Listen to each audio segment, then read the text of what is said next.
I am the most qualified person to ask questions. So let me introduce the panelists, and then we'll get into questions. We've about an hour. Try to save some questions for the end. The title of this panel, which may or may not be the content of this panel, is Virtual and Augmented Reality, technology that will change everything: narrative, entertainment, games, advertising, TV, and social media. That sounds like a seminar, like a 5-day seminar. So here we go. So Shelley is to my left. She serves as Executive Director of Oregon Storyboard, a nonprofit organization dedicated to advancing Oregon's digital storytelling ecosystem through community, diverse workplace, and just building the industry. Joe well, this is a little out of order. Joe's on the end there. I sat where my name was. So That's Joe. Joe's executive technical producer at VerseWorks. Did I pronounce that correctly? Yep, that's VerseWorks? right. It's misspelled wrong. Pioneer in the realm of virtual reality, pursues meaningful application of technology, right? That's what your publicist says. And he's an early, probably the most fascinating, he's an early member of Oculus team, helping kind of build out that technology. James Knight, raise your hand, James, right there. James, virtual production director at AMD. James is based in LA, working on virtual production and virtual reality.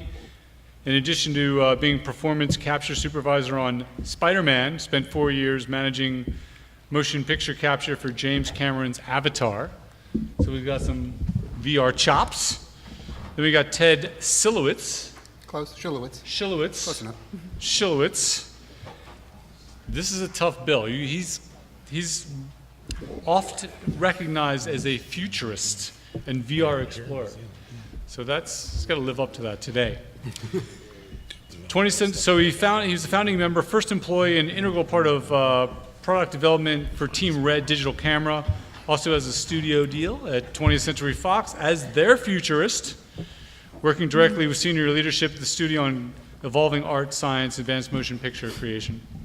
Steve Sklar. Close enough. What is the proper saying of that? Sklar. Sklar. Close enough.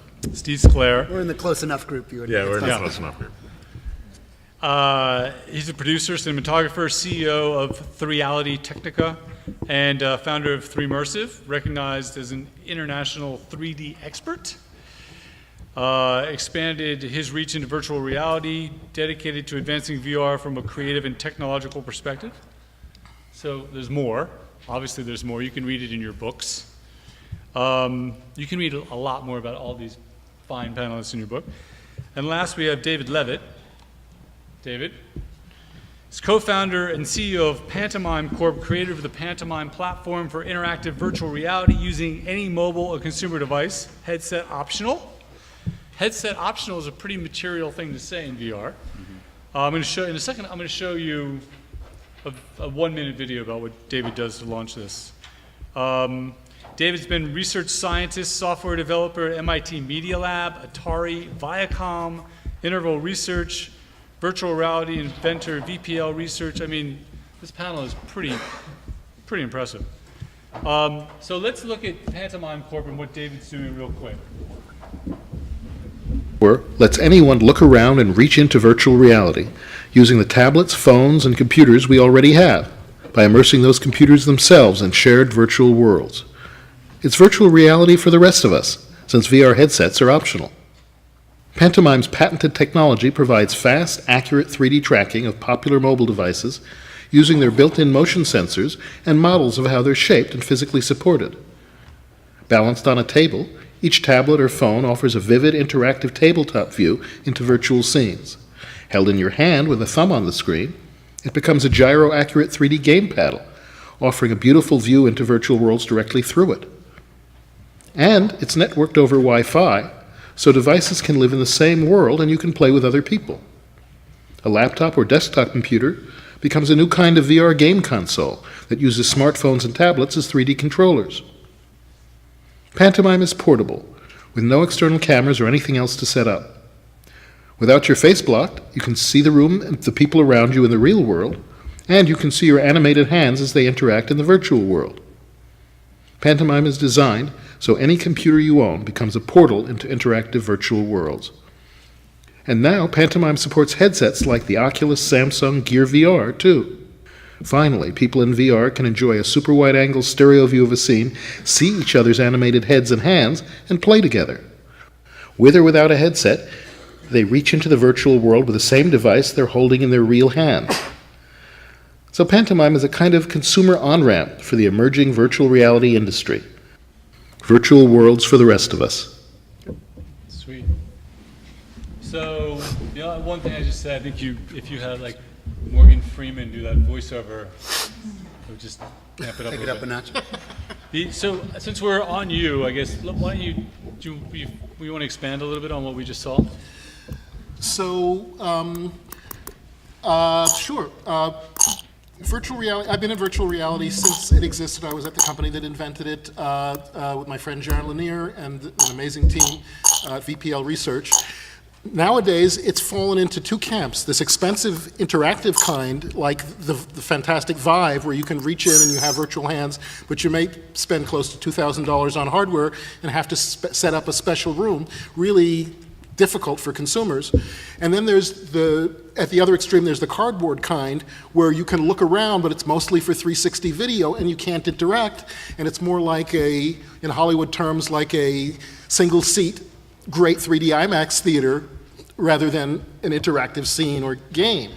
And Pantomime, this technology seeks to bridge that and to make everything affordable for consumers by saying, hey, we can recruit every existing device, the Windows, Mac, iOS, Android, and VR headsets into the same world, and you can interact and play without necessarily having to put a headset on. There are people who don't like to do that. There are kids whose teachers aren't allowed to do that, and they don't want to be left out of VR. And they don't have to be. So the Pantomime approach is to say any device that has a screen or mobile device with motion sensors can participate. And the last panel here was saying, that we're trying to avoid the gap of disappointment that people say, gee, this is taking too long and it's costing too much. And one of the nice things about the Pantomime technology is today a consumer can play in virtual worlds even before they've got a headset, and it becomes an upgrade rather than you're either one of the elite who's got VR hardware, or you're excluded, or you either have $2,000 or you can't interact. So, okay, we'll get a little deeper into that in a couple minutes. Just by show of hands, how many people are confident they know the difference between AR and VR? Oh, that's pretty good. Even so.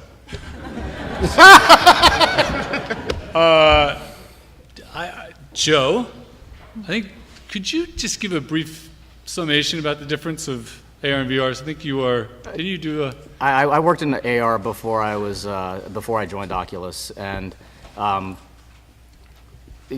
this is kind of a moot question now because everybody raised their hand. But ultimately, if you look forward, the technologies are based right now at this moment on similar technologies, displays and tracking, right? Those are eventually going to converge from again, technical standpoint to the point. Can everyone hear him in the back? Do we have this up? All right, there we go. Sorry, get closer. So technically, they're based on similar technologies, display and tracking, right? The technical architecture of them will probably converge into something called hard AR. I think that the Pantomime folks are working on something pretty similar. I think the delineation will ultimately come from how the use model comes around. Augmented reality favors the real world, the things that we see in real life, and then layers data on, or potentially other things like games and entertainment content on top of that. Whereas virtual reality favors replacing the entire world. And that's really the bottom line in terms of the separation. It's how we use the technology, not necessarily the technology itself.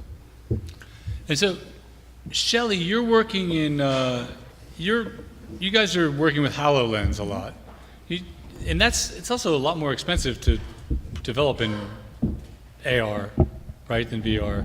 Can you tell us about just a little bit about the HoloLens platform and why you're using it? Yeah, sure. Well, briefly, why we're using it, we are one of the lucky few. I actually work at a nonprofit And in conjunction with a community college, we applied to Microsoft for a grant to do some early research around the HoloLens. And we were one of 5 teams nationwide that got the grant, so we got some early access. So what we are doing with HoloLens is actually providing some training through the community college system for young developers to work with a classroom within the community college to develop for their automotive department. So to give you an idea of how we're using HoloLens, we are taking an engine and importing all the CAD model stuff, turning it into kind of Maya files that are manageable, and creating an interactive 3D experience that allows instructors and students to be able to augment their learning in a community college automotive setting. So that's a very practical application, but I can also say that I've played video games on HoloLens, and it's pretty sweet. Instead of battling aliens in space, you're battling them actually coming out of your own living room walls and crawling under your couch. And so it can be a lot of different kinds of experiences, but the HoloLens is allowing, I think, a very unique, not only visual, but also audio experience. Their audio engineers spent a lot of time making sure that what you're hearing is really immersing you in your world as well. What are some of the practical applications of AR? Anybody can follow this on. Can I start? Yeah, you can start. I do think that a lot of the practical applications for AR, I mean, that's one of the things we're kind of discovering and learning about at my organization, but training is a big thing, hands-on training, working in teams that might be working on different continents. I don't know how many of you have seen, there's actually a HoloLens demo that's allowing folks working in different time zones to be designing a motorcycle together because they're able to work in 3D space together. I think that's really cool. There's also a lot of medical applications that are being explored right now. We have a big research university in Portland that's really interested in that. I think there's a lot of corporate applications right now as opposed to more entertainment, but Microsoft kind of engineered it that way too, so HoloLens wasn't the game thing, you know. Okay, so I'm going to throw this to the group and start with Ted. So are we ready for prime time? You know, is Moore's Law in the right place? Is it going to happen? Well, those are 2 different questions. Moore's Law, I think, is always in the right place. It can't be avoided. And why is VR? Why is the time right now? Why is it ripe now? Well, let me go back one half a question to give you a little more on the AR thing, because I think it's interesting, Okay. and then go into this.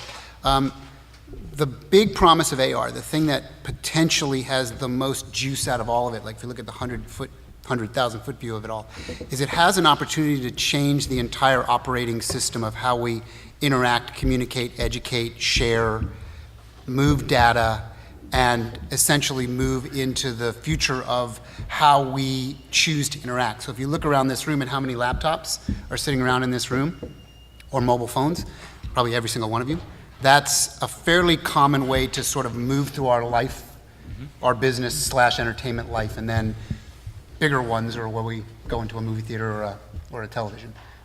They're all the same technology. They're all sort of a flat panel that we interact with in a certain way, a keyboard, a mouse, a trackpad, so forth and so on.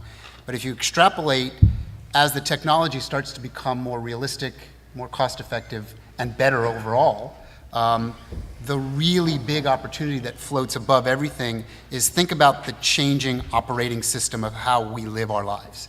And then there's a human nature correlation that plugs in that says, are we willing to wear something, and how much will that evolve to the point where it's so nimble and so lightweight and it's just like a pair of regular eyeglasses that allows us to bring in and out all of that data set and move it and manipulate it in a different way. That's potentially the real power. This is why we're seeing a pretty significant investment swirl of companies trying to figure this out, and we can go down that path if we want to talk about different companies, but certainly Microsoft is one, Magic Leap is one, Meta, ODG, there's a bunch of companies that we are very much involved in and connected to in all kinds of different ways. So that's that. And there's probably lots. That's 3 days just in and itself trying to figure that out.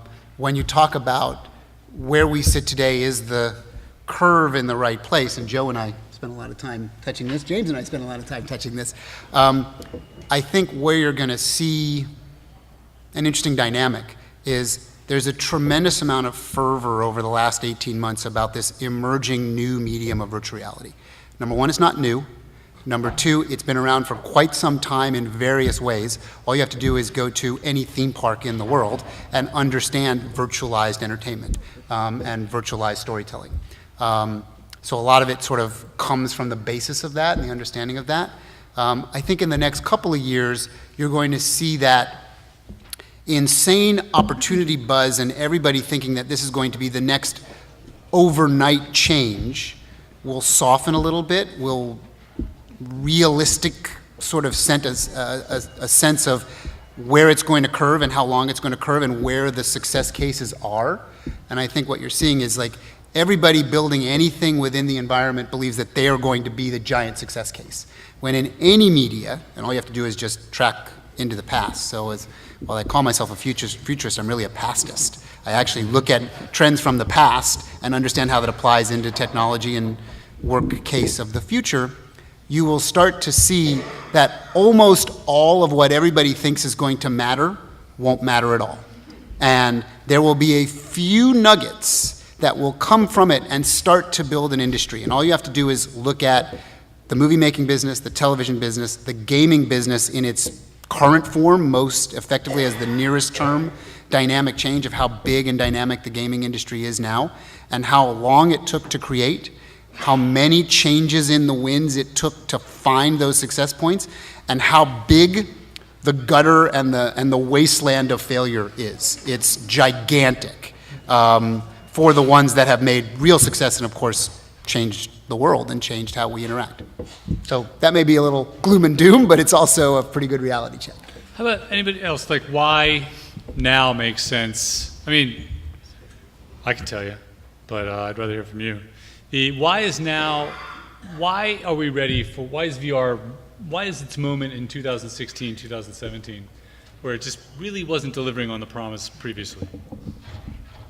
I think the compute power is getting there. So we're, as an industry, the tech industry, the GPU power is really getting there. You need to be able, in VR, well we get caught up in distinguishing between 360 video and VR, but for virtual reality, it's really taxing on a computer. So the GPU power is really getting to where you can display it more locally and you don't have to go to a theme park like Ted's talking about. So I think that's part of it as well.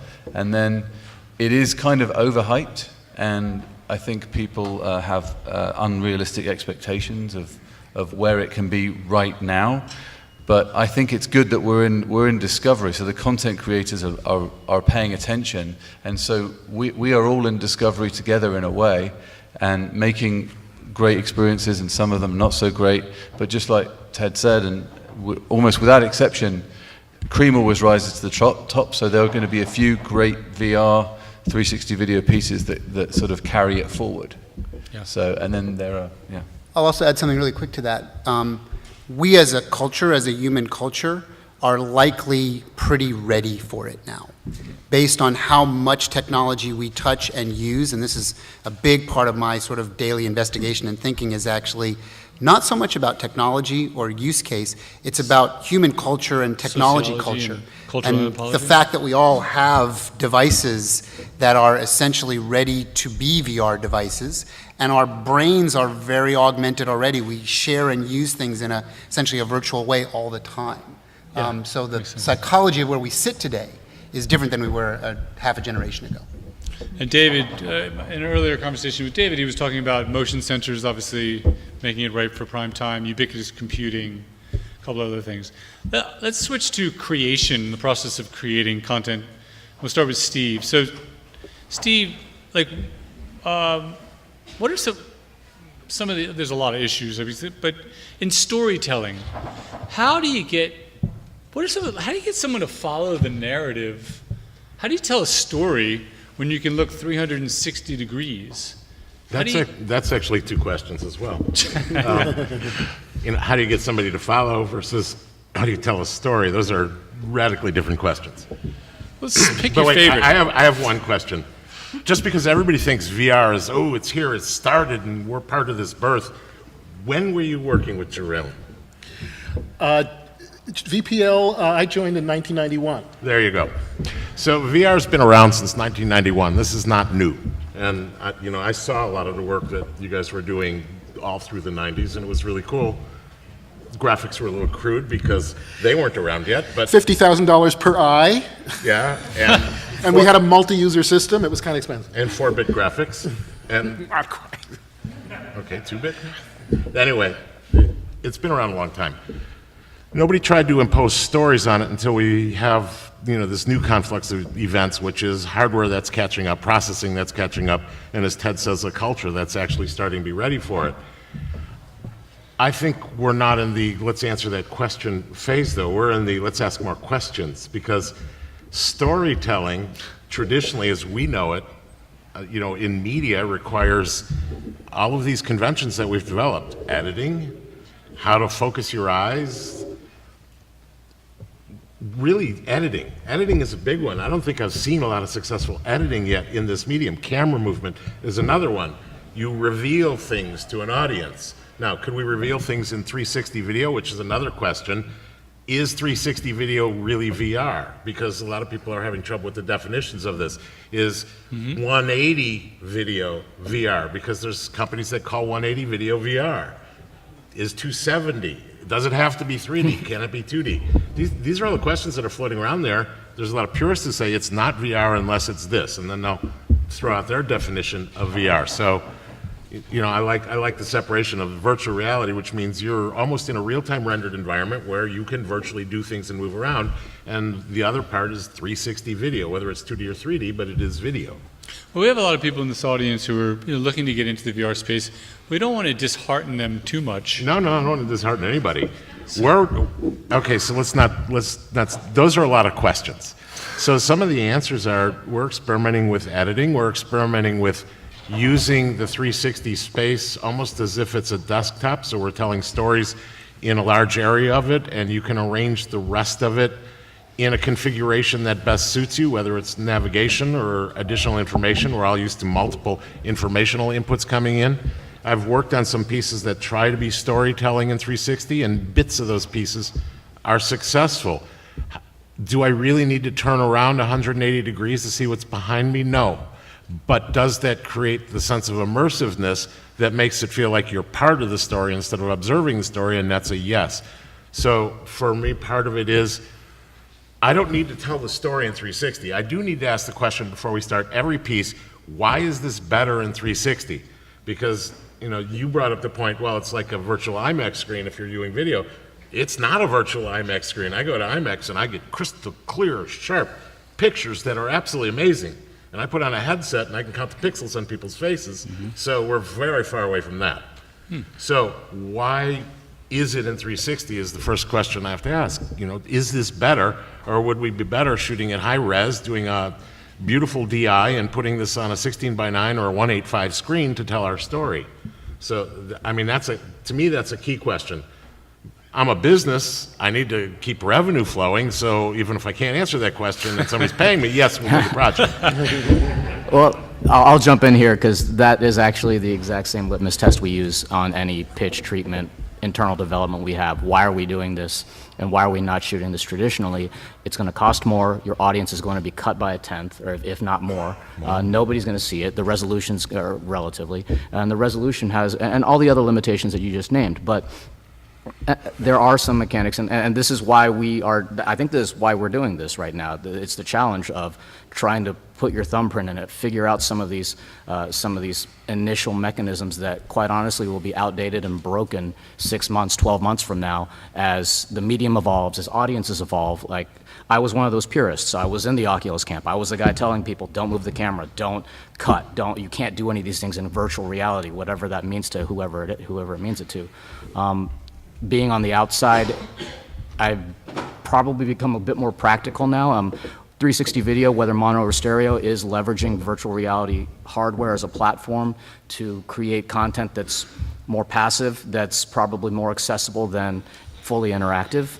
But at the same token, it's the ability to put someone somewhere and tell them a story without that ask, without that requirement of, oh, I have to beat this level or figure out what happens next.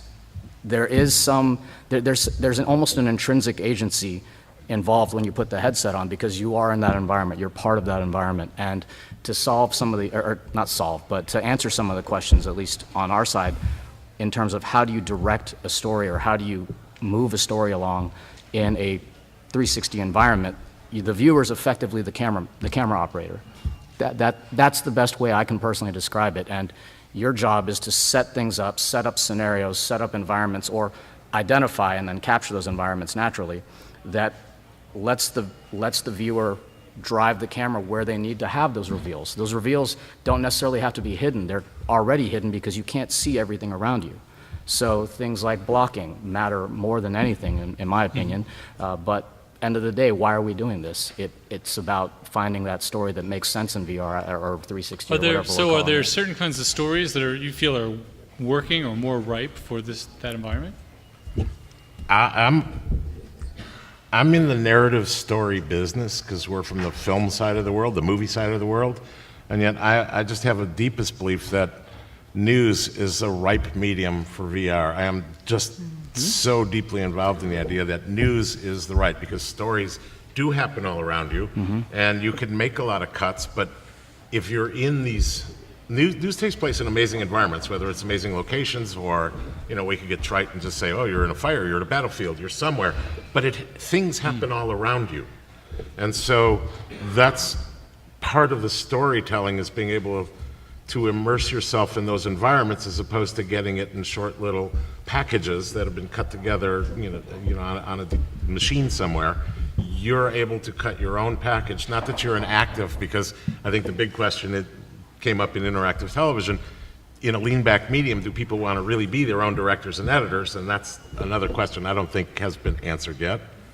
But no, so what you were saying, part of the fun of this is, at least for me, there's no language yet. So we get to actually develop the language. And anybody out here working in VR, we get to develop a lot of this language. You did a lot of it in the 90s. A lot of the stuff you did was amazing.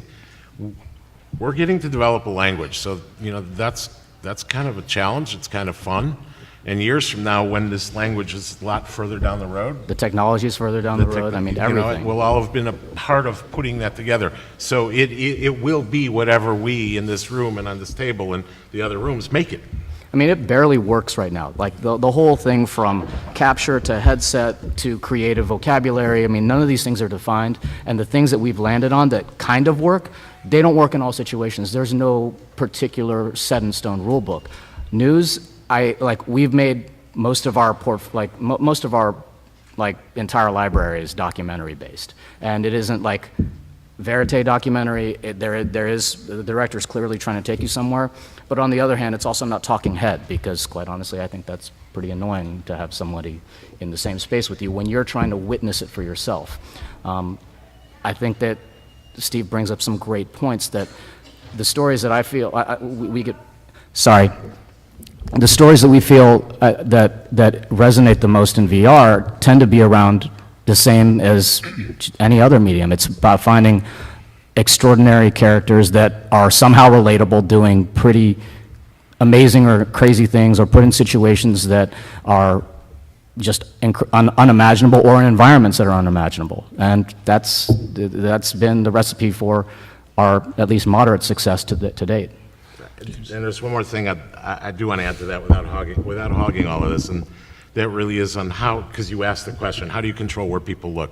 How do you, if you want them to see something and they're looking the wrong way, they could possibly miss it. And the obvious answers, of course, are audio, but we all know that we use spatial audio to control a little bit where people look, but you can also use a lot of on-camera mechanisms. I co-directed a piece with Celine, sitting out there actually, where it was a news piece, but we threw a reporter on camera. Now, we were advised against that, but we used that reporter to signal to people where they should be looking, and then we used the onboard shoulder-mounted camera of the guy following around as inset windows into that VR piece because people would always look at the inset window. So not only are we steering where they look, but they're getting a close-up, which you don't usually get on fisheye lenses. So there are mechanisms And that that's we what, can use. I mean, we've come up with completely different approaches to that, and I love that. I mean, this is the type of experimentation, everybody's going to land on a different answer, and no one's got the right answer. I'd argue that audio is incredibly powerful as well to cue the viewer where to look, but let them miss it. People have missed lines in movies since ever. Like, it's allows for their own discovery. Quite honestly, I feel like some of our later work, most recently, we've been trying to drive the audience too much and direct the audience too much to make sure they don't miss this story beat, but that almost robs them of their own discovery. Part of the ownership of the VR experience is the idea that, oh, I found this, and I saw this, and I witnessed this. And by laying it all out in front of them, it's just, let them miss it, let them watch it again. They'll watch it Yeah. again. It's just, Maybe like- they'll watch it again. I hope they yeah, will. so Ted, is watching it again part of the model where having multiple experiences with the same content, the same story? Is that, there's something around monetization there? Yeah, I mean, these are interesting discussion points, and this tends to be where these kind of discussions go, as they get into the practicalities and the use cases of things. So I could spend plenty of time talking about that, but I'll kind of give you different points of view, I think, that may be valuable Okay. from the audience standpoint. If you look at the value that I think, and many others that in the field think, of what we call 360 immersive video, which, by the way, has a vast and wide chasm to what we would refer to as virtual reality or virtual fantasy, which we could probably have a nice and interesting discussion since you're so deep into that. They are really two distinct forms of the art that are starting to figure out how to capture audiences. You mentioned news. News and sports are, to me, interesting, very important low-hanging fruit, because there's a very obvious sense of people wanting to move away of the skew of news in a box, where the reporter or the news agency is creating their point of view and delivering it through this little window. Whereas if you can take a camera that can see everywhere around you and put it right into the heart of the action, you can get a better sense of what's really going on. In a big rally, using most current political news, where there's all kinds of fervor and it feels like there's this giant massive crowd really going crazy and doing all kinds of bad things, is that really what's happening, or is it 6 people? And 98% of the people are actually fine and trying to get from point A to point B, right? Mm-hmm. You don't really know that with traditional news because, yeah, they can do helicopter shots and they can show you things, but being in the action, I've seen remarkable things from Verse and others that really do it. Sports is because of getting you to a place where you can't typically go, where you start to feel, as the technology gets better and the clarity of these devices get better, and we're working deep into the future on all this stuff, and trust me, it's not as far as you might think, from moving where we are today into something that will have the kind of fidelity that feels more like reality, like actual real picture, where we get that on flat panel televisions and movie screens today. That's coming fast. Being able to put you in a front row seat at a concert, being able to put you in, we always use this term, Jack Nicholson's seat at the Lakers game, right? And actually being able to perceive that from that point of view without actually having to go to the physical place to do that, even if you could get the front row concert ticket, is a really interesting area to explore. So we're seeing a lot of exploration there. And I think it's valuable to think about. When you think about the entertainment side of things, that's where I think interactivity, and it would be interesting to hear your take on it too, is so hypercritical, because the medium has a spatial sense to it. And if you look at every medium before it, when a medium allows something, you can argue that it demands it. When we moved from black and white to color, then there was a demand for color, and black and white becomes the edge case. Doesn't mean it's not important, doesn't mean it's not artistic, but how often do you watch black and white medium at home versus color medium? It set a demand. Just VR, for the Twilight Zone. Pardon me? Only for the Twilight Zone. Only for the Twilight Zone. Yeah, of course you go back in history to watch things that are important in black and white. But as a use case, things moved on, right? Technology took over, and the storytelling and the creative was, now we're in a color medium. When it comes to VR, we're in what I call a spatial medium, which is different than looking at something like this, which is why I have a certain degree of critique about the idea of 360 video that doesn't allow you to move into the picture, that just is a 360 spherical projection where you look around, but you don't actually feel like you have the ability to really do what we would do, or I would do this, and I could look around in the real world. We could do that in CGI. We're starting to be able to do that in live action in a very experimental forms. So that's kind of a 3 to 5 year curve to start to see that come to reality. But if you look at sort of the reflection on when TV first started, people did radio on TV until people figured out that TV could do something different than radio. When movies started, people put plays up on screens until they realized that cinema had so much more to do in a different way than a stage play. VR is just like that, only it's probably the widest, biggest change of anybody in this room. From going to flat panel medium in all its sizes to medium that has depth and spatial, and what you can do when you interact with a space, which is what we would do in real world. If I pushed on you, you might push me back. I can't do that effectively on a television, if you were a television image, right? Right. So that's the start of an interesting discussion, which you might have 25 years of experience in, or more than that. So, interactive TV is a great example because in a way it makes clear that some of these problems haven't been solved since 30 years of asking the question and may not really be innately solvable. Remember interactive video discs where you had linear media that you were trying to, there were 1 or 2 successes like I'm Your Man, things, they're almost puzzles. Or remember the movie Clue where there were 4 endings? Well, theaters wouldn't project it. That was screwing up everybody. But that's closer to what, so basically, there's the documentary side of things. There's telepresence and people sharing and having physical body language, and then there's simulations. And if you care about the outcome, we start calling those simulations games. But and that's and that's the part that I'm the most interested in. But also the telepresence, because seeing someone's body language, and it can be as simple as they're wearing something on their head and they're holding something in their hand, and suddenly they're 3 times more expressive than just with their voice. Yeah. And I think that's going to be huge, and it'll enhance people's sense that they're in a place with another person. But documentary and 360 video are a great match, and you can edit it heavily or not edit it at all. And if you've got the real footage there, and it's not photoshopped, then it works. There's a lot of Photoshop. Editing is difficult though, because you cut from a wide shot to a wide shot because everything's a wide shot. But if the camera's not the same direction, all of a sudden what you're looking at here just pops up over here it's a on new an edit, problem, and yeah. that doesn't work. Spatial. And yet that's going to be something that's one of these things that will change over time and people will get more used to. And if you find the right kind of dissolve or camera motion that matches across the 2 cuts or what have you, then the cutting styles that emerged in MTV in the 80s and 90s were breaking every rule from the previous decades. And so that will happen with VR too, but it's a huge cognitive load on people. But they'll evolve. Just decide. That's the thing. Like I'll put a bet down and say we'll be fast cutting in like 2 years, but maybe 1 year. Like somebody will do it, and maybe someone will have a seizure in the process, but it'll work, right? And the audience will probably love it. I don't know. I may not.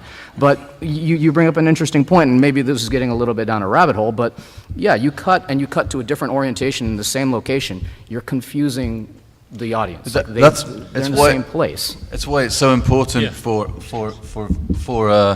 computing power to get to where we want or where we need it to be, because like to Ted's point, or everybody's point, you've got virtual reality and you have 360 video under the same umbrella.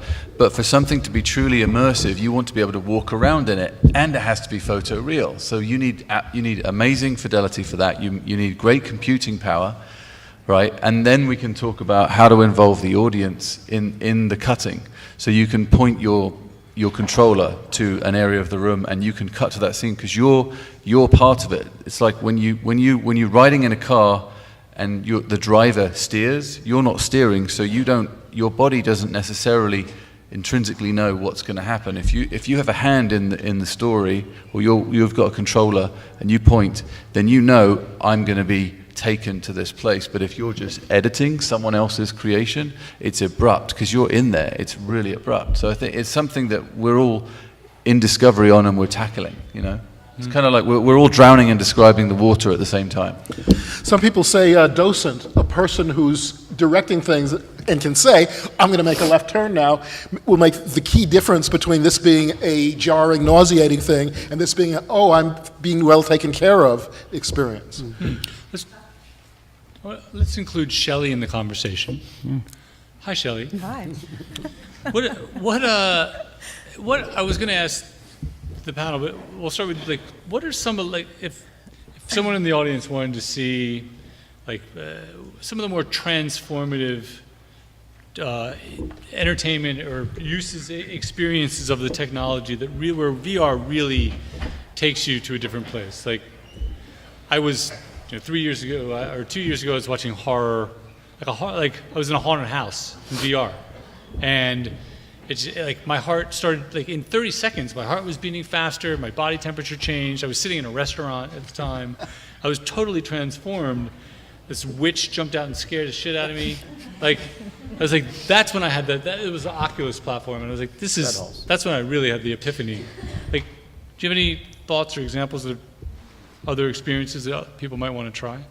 Well, we had, hopefully they will be widely commercially available soon, but my organization also does some business acceleration, and one of the companies that went through our class, they're a company called Wild, and they create an immersive VR experience, and I kind of equated it to going through a haunted house, but it's totally in VR, and they had it orchestrated, so when you were reaching in VR for things, they had actual physical props that felt like things, and when you opened a window, there was an actual physical window, and the wind blew in on you, so it was a really amazing, immersive sensory experience, and it was a pretty simple first setup. It was their first project, but I really see that kind of experience as something that the entertainment world is going to embracing, hopefully sooner rather than later. Like, rather than maybe going to a movie, you're going to a VR theater where you're experiencing story in a way that maybe we even haven't conceived of yet.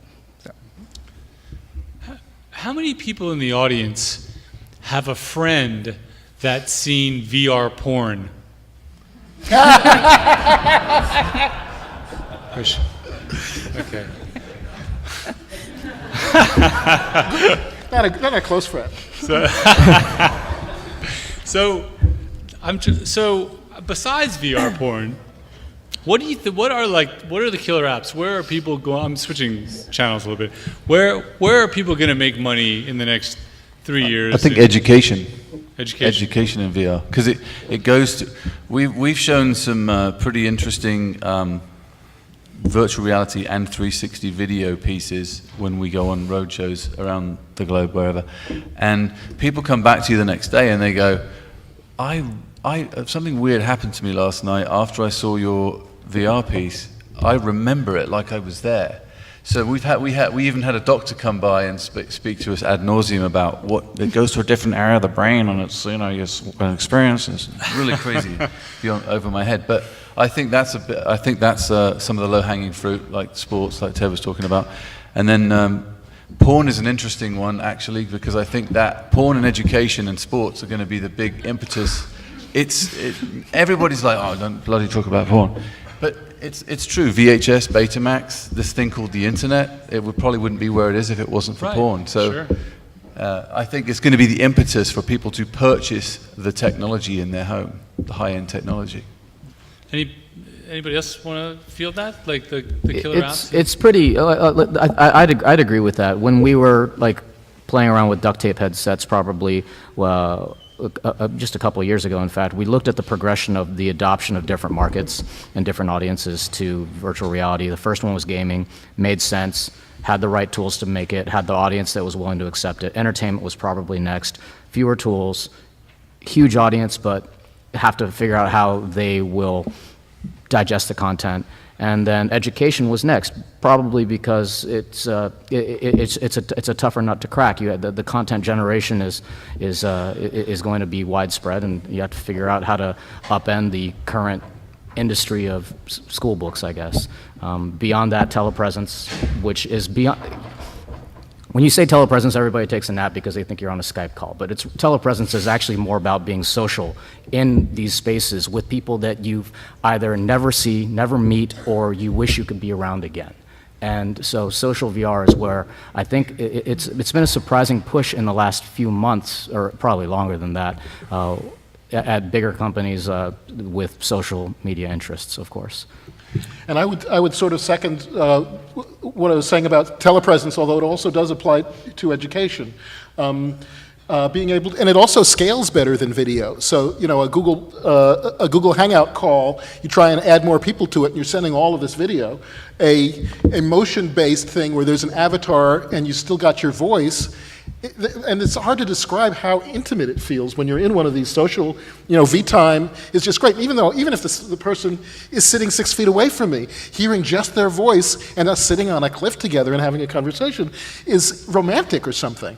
It's and people, you know, and other people in V-Time will be hitting on that. You know, it's very intimate, and you know, and unfortunately, with just a headset, you can only nod or whatever. But and in fact, V-Time is a great example where they don't want the hands to look fake. So as soon as you start talking, it gestures a little. But actually having your real hand gestures in telepresence, I think, is going to be huge. So I'm going to ask one more question, then take some questions. We're running out of time. It's definitely not enough time to talk about VR, particularly with this panel. What are some of the concerns? Oculus says you have to be 13 to use the product. You know, will real life be a letdown? Will it lead to depression after this? Will real sex be uninteresting? Will it lead to addiction? Will it cure addiction? What do you think the concerns are about VR as a platform? I want to ask the audience a question, semi-related to that, although whenever I hear the word VR porn, I think Woody Allen is Orgasmatron. Sure. If I asked who's seen VR, I think everybody in here would raise their hand. So let me ask, who's seen something really compelling on the 360 video side in VR? Something seriously compelling that made you not want to take off that headset? That's a lot less hands than if I said, who's seen VR?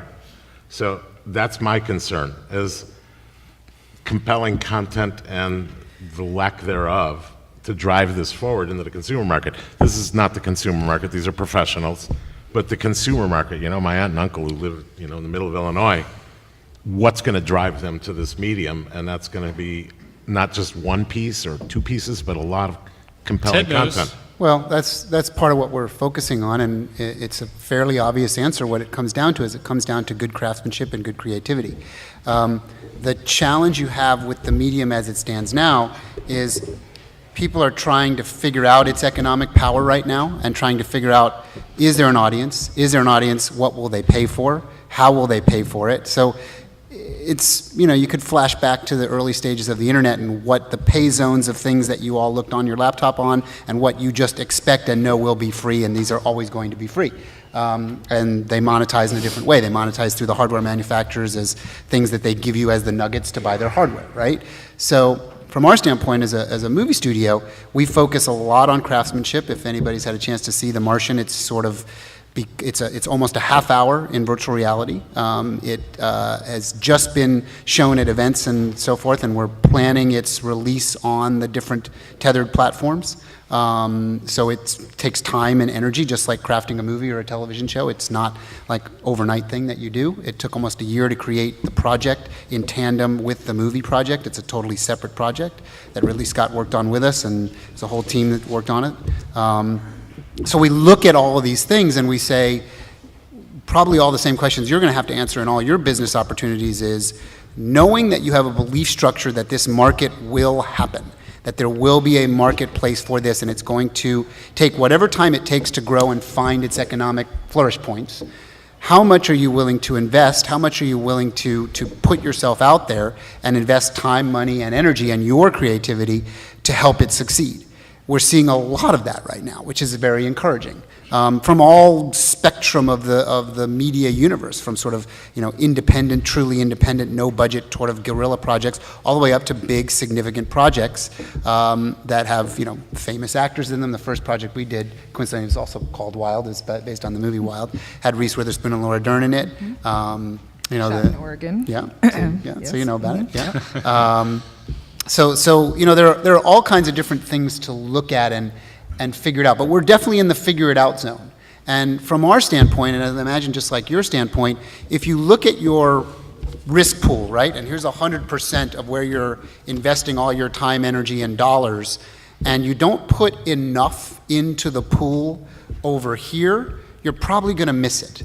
You're probably going to be late to the party. So if you want to be early to the party, that's a risk because you will take arrows in the back, just like all pioneers do, and hopefully you'll survive. If you want to be late to the party, that may be okay, but you're definitely going to be late to the party, and you're going to have to play catch-up for a long time. Look at the groups that missed the over-the-top revolution and the startups that figured that out. So if you're interested in flourishing in a new medium, this has a chance to be a flourish point if you put the right kind of energy and risk tolerance towards it. And to that point, too, just one little plug, one thing we think a lot about at our organization is the people creating the content, the pioneers, the people that are willing to take the arrows. We've got to have a lot of different voices and backgrounds and experiences coming from a lot of different professions, kind of sitting around in spaces thinking about how to create this brand new content, because content creation, and it's a wide open field, but we've got to get a lot of different kinds of creative and interesting brains around the table to truly realize the potential of what can be. Okay. Well, you, I have a quick this point. fella. It's a human thing. Having an opinion on something without actually trying it. There are people that will poo-poo video games, right, or virtual reality, and they've not even tried them. So I think that's a concern that I have as well, is a journalist having an opinion on something without even trying it. So I think it's worth trying it. And some people might be embarrassed to say they haven't tried VR or 360 video. Just try it. You'd be surprised. I think so. I'll take a question down here.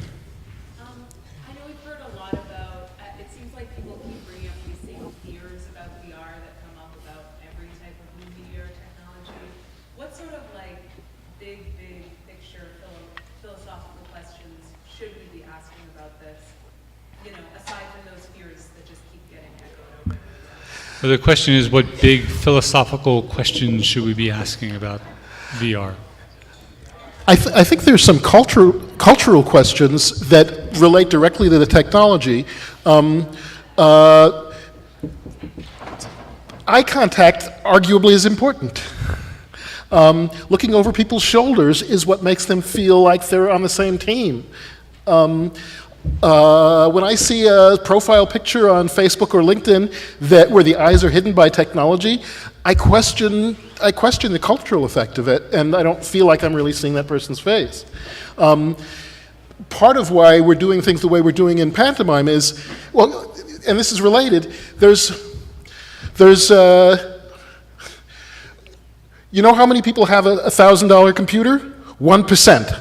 I don't want to sound too much like Bernie Sanders, but but it's true, and there's a need for democratization, and you wind up with this funny thing, right? Remember when people were wearing Google Glass into bars, and people would kick them out or call them glass holes? You have to accept. Part of why we're doing things the way we're doing is, you can't have just the elite that has it and the people that don't. What you have is the people who are willing to wear a headset and the people who prefer eye contact. Or, regardless of what the costs are, and so everybody winds up being differently abled depending on which technology they have, as long as all of them support, and that's part of why the ubiquitous computing issue is so important. We're going to be surrounded. There's about 200 devices in this room that can all run pantomime.